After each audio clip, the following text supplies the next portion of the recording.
thank you so much for being here today. And first question that we have is just, can you introduce yourself, your name, and your position? Hi there, my name is Taylor Lilley. I'm the Environmental Justice Staff Attorney at the Chesapeake Bay Foundation. Great, thank you. And to just build off of that a little bit, can you describe your work in environmental justice? Sure. So, in my role, I work with communities throughout the Chesapeake Bay watershed who are experiencing or are on the brink of experiencing an environmental injustice. And then I work to develop litigation or advocacy in response to those situations.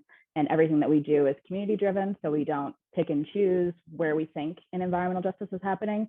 We usually have relationships with communities, and everything we do is in direct response to what they're asking for, what they're concerned about, and we engage in response to what they need, and we try to act as a resource for them, not necessarily as someone coming in to save the day, just another tool in their belt so that they can work against whatever is coming into their community, and so that we can be a resource for them.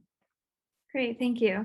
Kind of again, building off of that question, what drew you into this kind of work? Was there ever any one specific moment, or kind of was it like an organic progression into what you're doing now?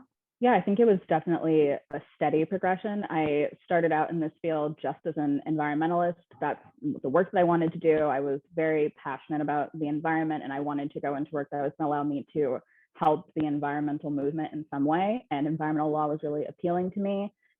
I had the opportunity while I was in law school to go to Palestine to work with off-grid communities there. And I think that was the first time I'd ever been able to experience environmental justice in a way that wasn't attached to my identity.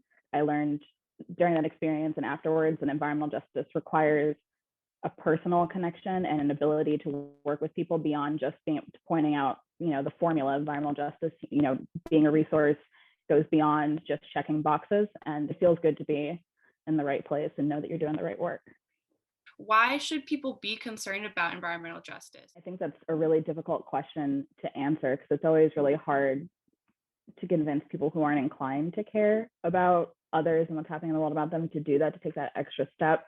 But I have seen that sort of the first step over that hurdle is realizing the problem exists, realizing that there is an issue. Because sometimes when we see people who are, not necessarily inclined to believe about environmental justice, not necessarily caring about it, it's one of two things. Either they don't believe that it's happening, that it exists, they think it's just another environmentalist hippie woo-woo kind of like statement that someone made up, or they think they have nothing to offer. And I think to the first, not believing environmental justice exists, I think all that you need to do is look at some of these communities who are fighting tooth and nail for their lives. These stories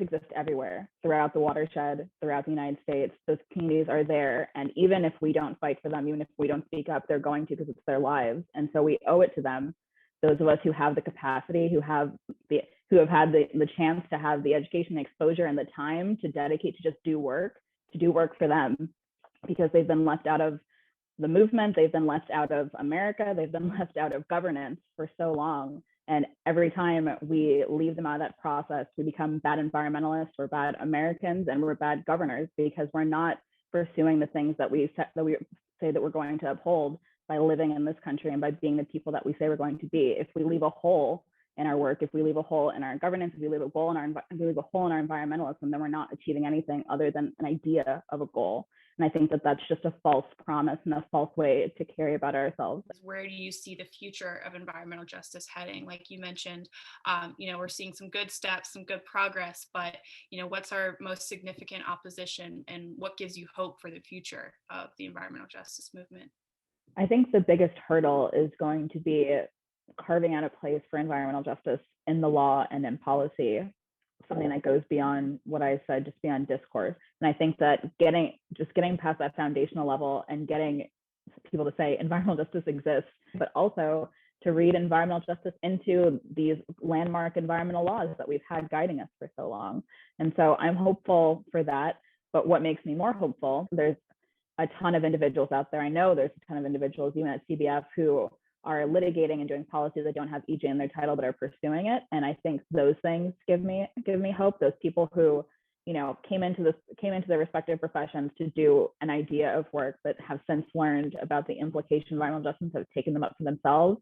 And I think that that's a really great breeding ground for more environmental justice advocates. Because I think that it would be great when there's just a virtual army of environmental justice advocates all working at it from different angles so that we can be there for everyone. And I think the more of us there are doing this work, the more likely it is that we cover the ground. And I always think of the very, very, very famous RBG quote that says, when will there be enough women in the Supreme Court? And she said, when there are 9. And I think about that all the time when I think about when will there be enough EJ advocacy. And I think when we've achieved environmental justice, when everyone has that meaningful involvement that we talk about, that standard that we hold ourselves to, meaningful involvement of all people, regardless of their socioeconomic status, in the decision-making process, and thoughtful environmental governance, when that is the standard, when that is the way that we operate, then I think we can all think about secondary career aspects. We can all think about where else we need to help. But until then, I'm